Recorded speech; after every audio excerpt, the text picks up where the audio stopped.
My parents arranged my marriage to a wealthy heiress. On our wedding night, she turned to me and whispered, "You love someone else, don't you?" Stunned, I nodded. She smiled and said, "Good, because so do I."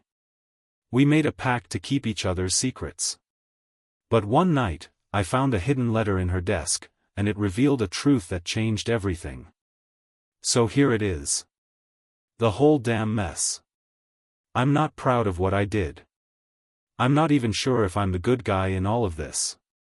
But I know one thing for sure, what she did to me wasn't an accident. It was planned. Every single part of it. Let me take it from the top. I'm 31 now. But back when this started, I was 28 and already worn out from life.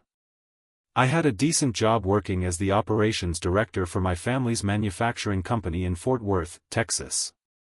I wasn't some rich kid living off trust funds, but I was well off enough that people made assumptions.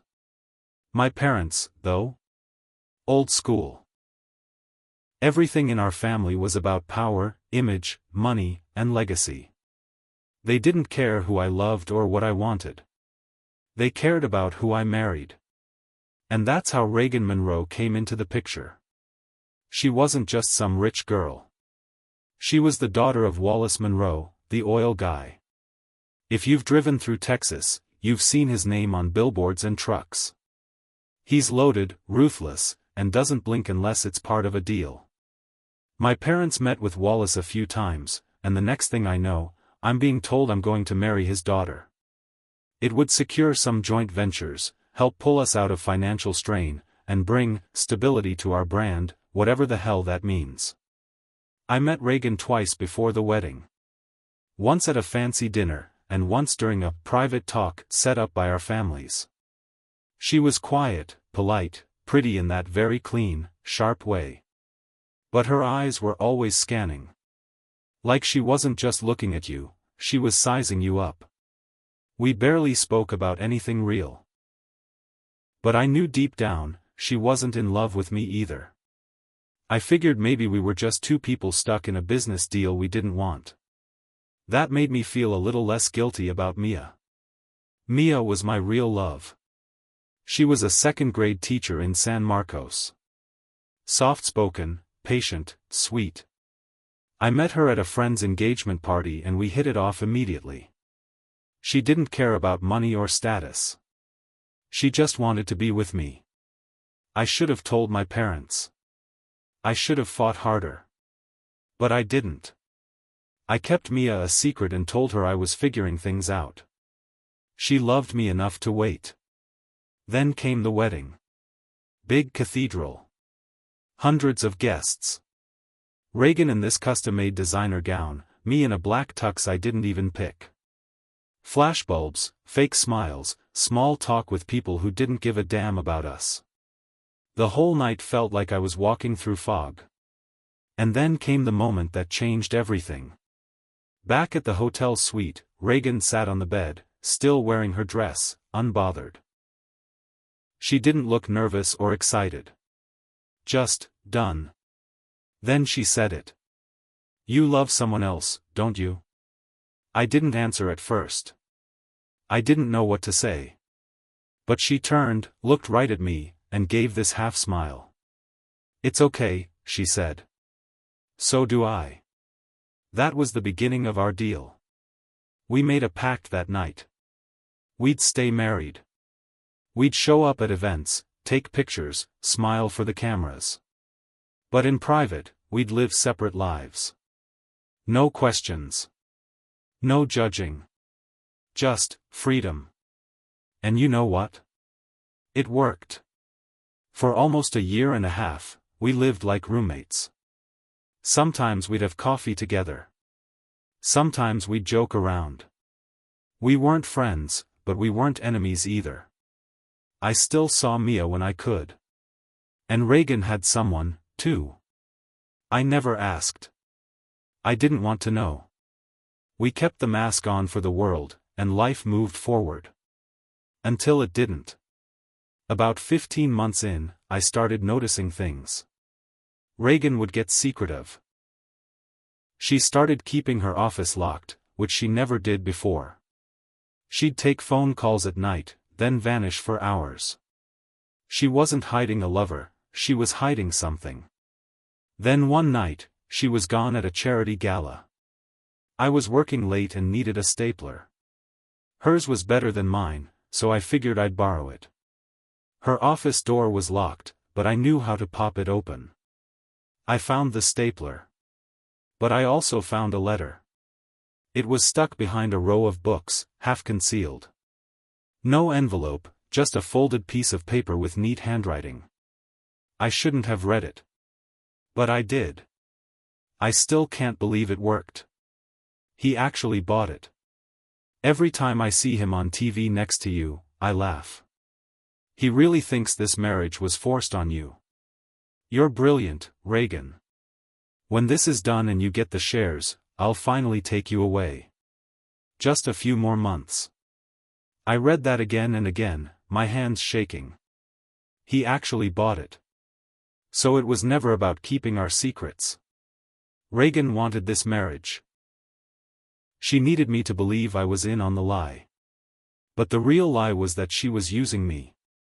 To get control of something, money, stock, I didn't even know yet.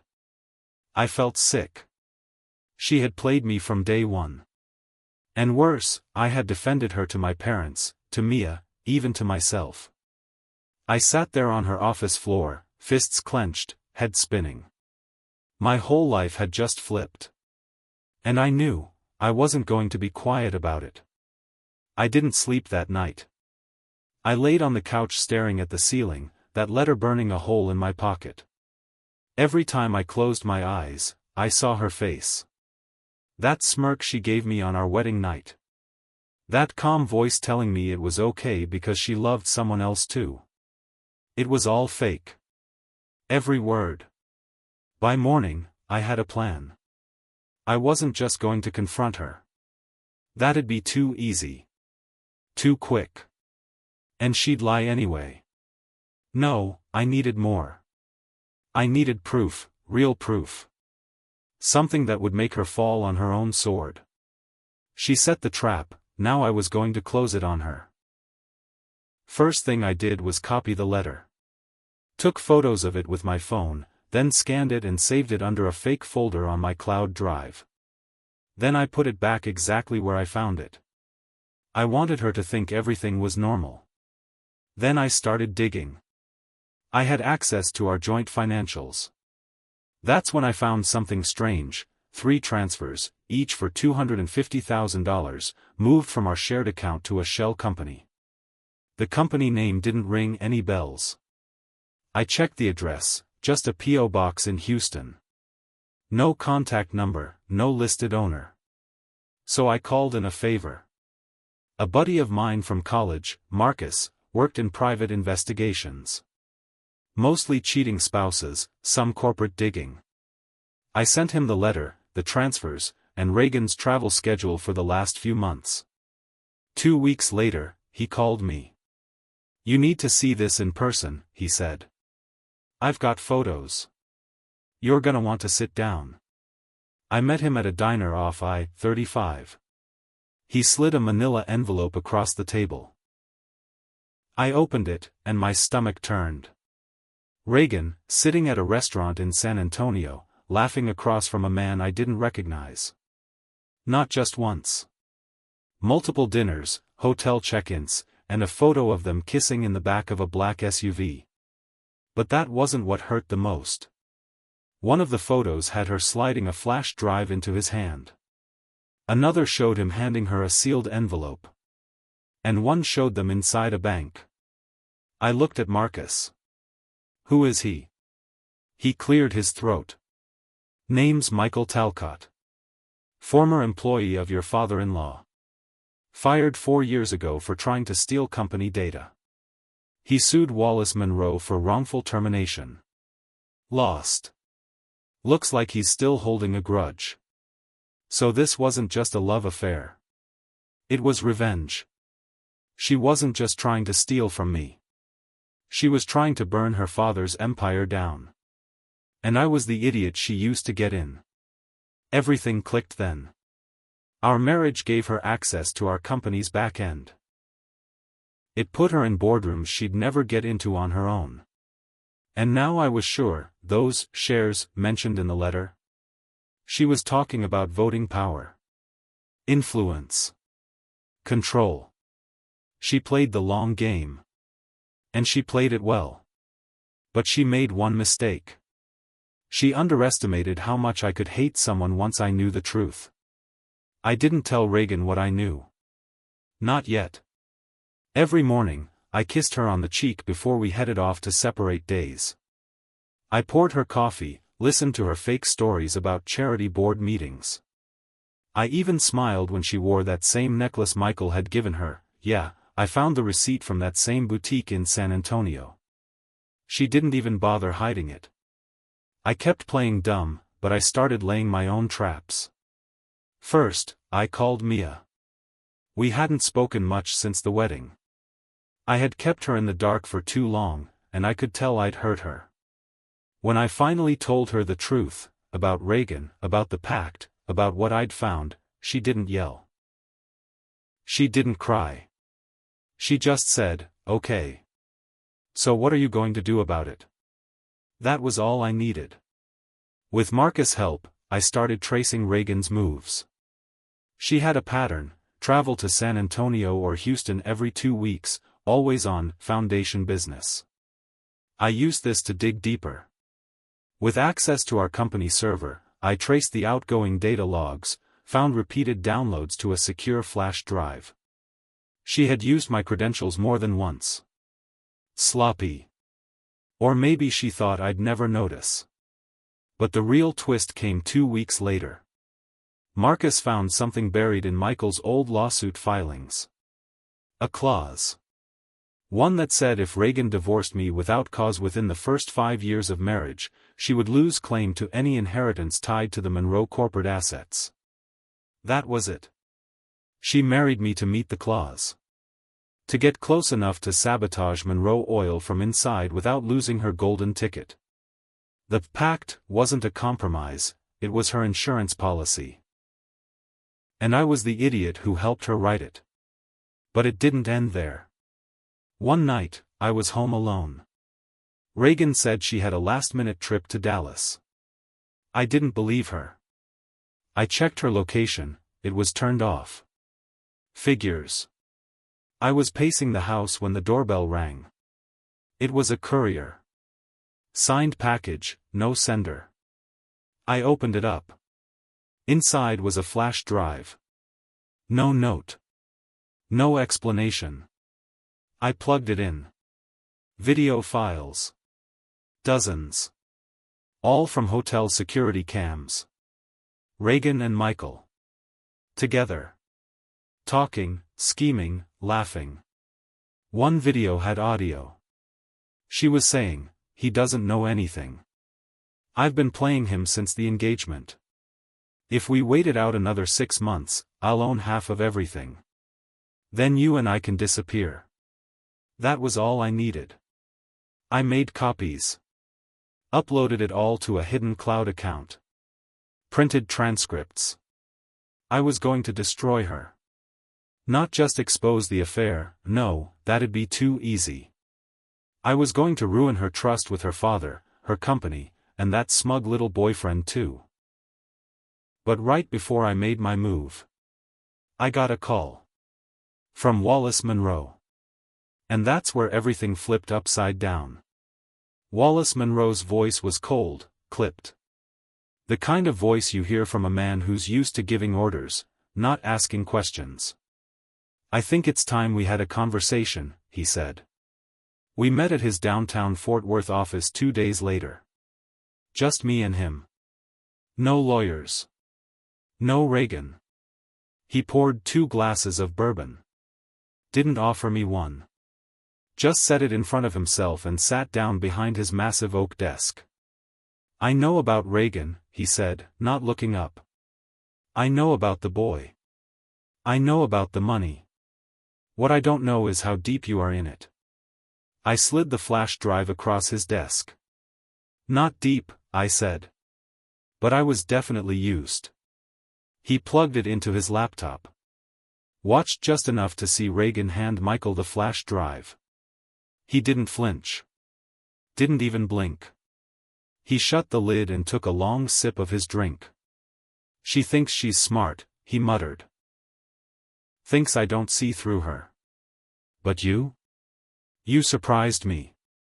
I didn't say anything. I was trying to keep my anger down, but it was bubbling. He leaned back and said, I'll make this simple. Help me, and I'll cut you in.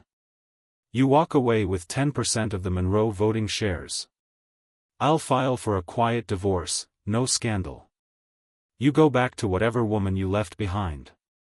Everyone wins. It sounded good. Too good. I hesitated. Then he added, or, you can blow this wide open. Ruin her. Ruin yourself. And I bury you both. I left without answering. I went home, sat on the edge of my bed for hours. I kept thinking about Mia, about how she'd looked at me that last time we met. I had promised her I was going to make things right. So I made my choice. The next morning, I sent the videos to every board member at Monroe Oil.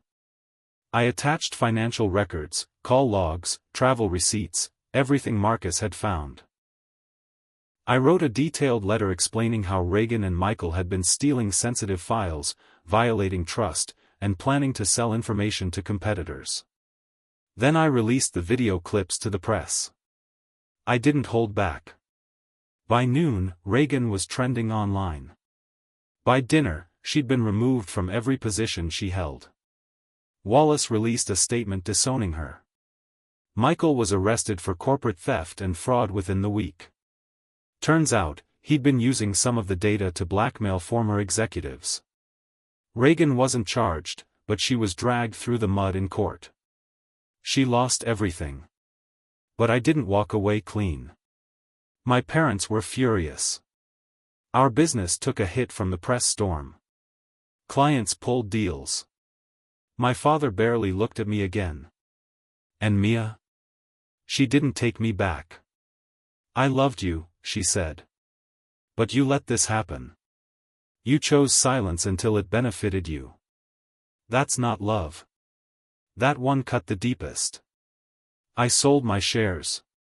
Moved out of Fort Worth. Started over in Austin, doing consulting work for small firms. Quiet. Simple. No boardrooms. No fake smiles. I saw Reagan once, about a year later. She was working at a bookstore downtown. No makeup, hair tied back, name tag pinned to her shirt. She looked up. Saw me. Didn't say a word. Just nodded once, and went back to stacking books. Funny how things end. She played me. I played her back. And we both lost more than we ever planned to gain. Sometimes, revenge doesn't fix anything. It just levels the field. But sometimes? That's enough.